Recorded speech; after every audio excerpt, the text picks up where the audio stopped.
Froward, unraveling the mystery of this archaic English word.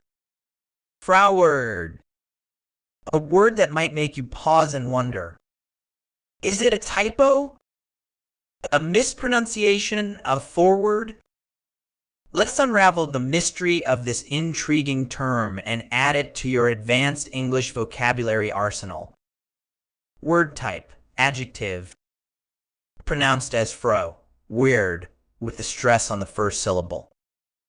Meaning, froward describes someone or something that is difficult to deal with, perversely contrary, or stubbornly disobedient. It implies a willful deviation from what is expected or desired. Word history. This archaic term dates back to the 13th century, derived from the Old English framward, meaning turned from or moving away. It's a combination of frame, meaning from, and weird suffix denoting direction. Antonyms. Some words with opposite meanings include compliant, amenable, tractable, docile, and acquiescent. Synonyms. Words with similar meanings are obstinate, contrary, perverse, willful, and recalcitrant. Examples used in sentences.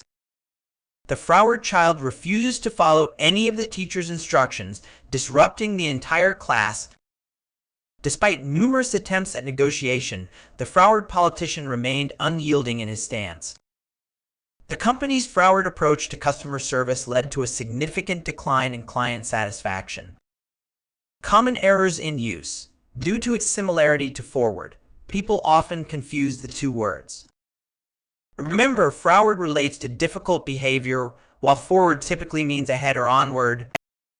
Additionally, its archaic nature means it's rarely used in everyday conversation, so be cautious not to overuse it in your writing or speaking. Mastering words like froward can significantly enhance your lexical resource for the IELTS exam. It demonstrates a nuanced understanding of English vocabulary, including less common and archaic terms. Remember to use such words judiciously and in appropriate context to showcase your advanced language skills effectively.